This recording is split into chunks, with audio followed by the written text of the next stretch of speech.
Well, as we talked already earlier this morning about the state of Illinois enacting a measure that allows for certain non-citizens to become police officers, it's now law. Just one of more than 130 bills the governor announced was signed on Friday. And didn't really, hold a signing ceremony as he's done with other bills with this particular issue. But somebody who's had this on his radar as well is William J. Kelly, a reporter out of Chicago. He joins us now. William, your reaction to this measure being implemented by the governor? Well, it's the end of law enforcement.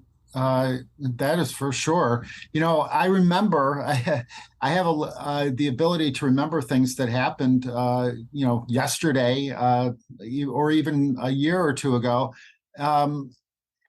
when my city, the city of Chicago, was being looted, and I was walking across broken glass to get to a store that had been looted. I saw the governor marching around, Governor Pritzker marching around with his fist in the air, with people who were protesting, right? Law enforcement.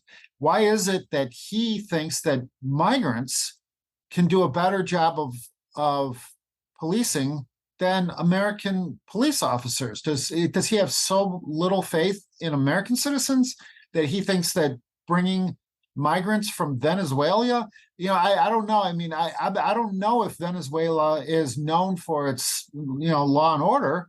I don't know why he would think that Venezuelan migrants would do a better job of policing American citizens than actual American citizens, Greg. William, we had this pass both chambers, and just a handful of Republicans opposed it, including Senator Chapin Rose and yes, Senator Neil Anderson. Rose highlighting that the idea of having a non-citizen be able to take the rights away of a citizen as a law enforcement officer seems to be completely antithetical to the rule of law in the country, let alone in the state of Illinois. But this had support of the Illinois Municipal League. It had support of the Fraternal Order of Police. It seems that those groups supported this because they believe that it'd help with getting more police officers. So when it comes to Chicago in particular, what's the morale impact going to be from this measure being implemented on Friday? We'd be better off having no police officers. There's, here's just one example, Greg, and it's so absurd, but I have to tell it. There was a gentleman who had his backpack stolen, but he tracked it because his phone was in his backpack, right? So he tracked it to a police station, and he found his backpack, his stolen backpack, on a pile of migrant luggage, I guess you could call it, being stored in a Blue Island, a suburb of Chicago, south suburb, police station. This is how little respect we are dealing with here in the city of Chicago. That someone thinks that not only can they steal a backpack, but they can store it at a police station. And now Governor Pritzker wants to give these people guns and badges. I'm sorry, Greg. At some point there has to be a line that American citizens say, enough. I remember always hearing about the red line, right? That there was a red line in Syria or something like this. How about a red line in Chicago? How about a red line in the state of Illinois, that where citizens just say enough is enough? I'm a reporter. I like to go and report the facts: who, what, where, when, how, and why. But I'm also obviously a lifelong Chicago and a lifelong Illinoisan. And it really breaks my heart to see what's happening here. People are asking me, begging me to ask the governor about this issue. As you well know, Mayor Lori Lightfoot revoked my media credential because I was asking real questions that real people, police officers among them, want me to ask. I know you're going to be at the state fair in a couple of weeks. If necessary, I'm going to go to the Illinois State Fair and try to ask Governor Pritzker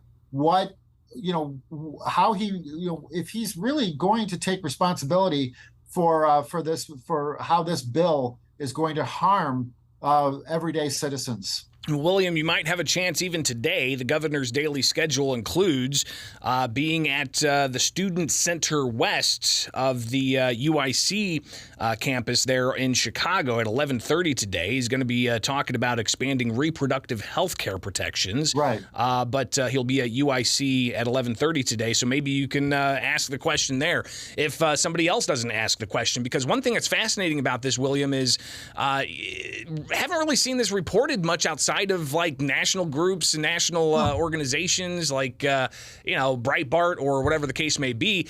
Has there been much reporting on this in Chicago from Chicago media?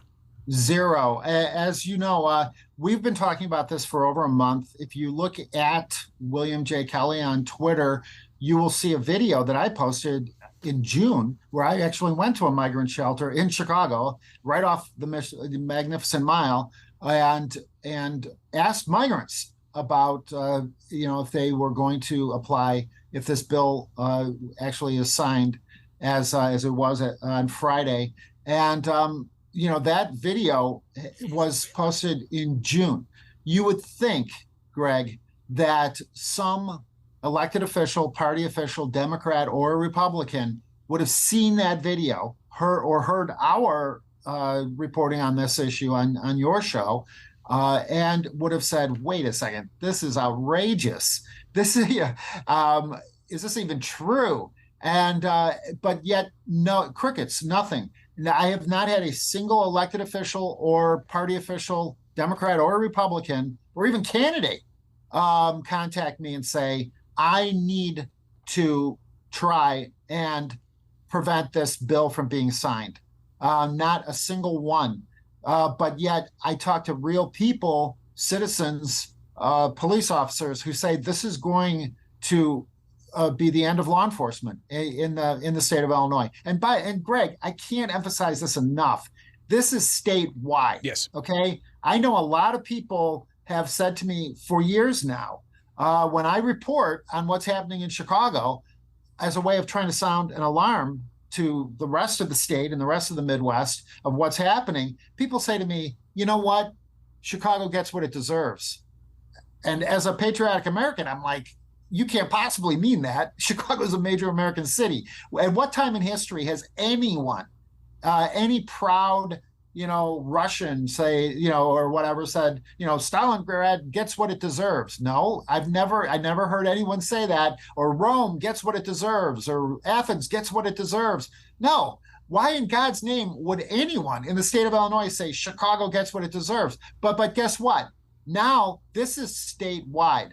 So, all of my friends who contact me after they see me on your show, Greg, and they say, "Wow, I can't believe that this is actually happening in Chicago." Well, I'm telling you, this bill is going to affect law enforcement statewide, and in conjunction with the fact that landlords are now going to be forced to rent to migrants at taxpayer expense. So, the part of me wants to say,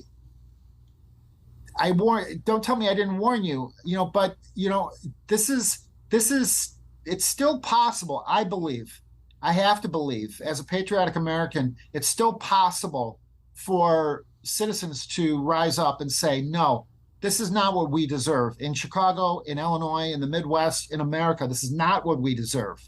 And we have rights, and we're going to push back against this, Greg. William J. Kelly, always appreciate you taking the time with us, and we'll definitely talk about these and other issues in the future. William J. Kelly, give us your website. We're in federal court on Wednesday to get my media credential back. I intend to be in Springfield for the state fair to ask these Democrat and Republicans questions. Reporter WilliamJKelly.com if you want to donate to my legal defense fund to help me get my media credential back, hopefully on Wednesday. Well, we'll talk again next week. William J. Kelly, greatly appreciated. Be safe out there, all right? Thank you. It is Springfield's Morning News on 92.7 WMAY, Springfield's News and Talk, and I want to get your phone calls next at 217-629-7970, 217-629-7970. We've got a few minutes here to take your phone calls at 217-629-7970. Live and local, I'm Greg Bishop on 92.7 WMAY. Springfield's News and Talk. Thanks for your patience. Good morning. You are on WMAY. Good morning, GB. I enjoyed this topic, and I just had to call in. I didn't care if I had to wait 15, 20 minutes. I had to. This really frost me to no end. Now, what about this? Is a slap in the face to the men and women who go to college, who get a master's degree in law enforcement or criminal, psychology and all this stuff. This is really a slap in the face. But remember, these people still have to go through a grueling 16 weeks of police training, so they could flunk out of that unless JB signs a bill where lowers the standards of because you still have to take a test to be certified, through the state of Illinois to be in law enforcement. So, is he going to sign a bill to lower the teaching status and for the testing as well?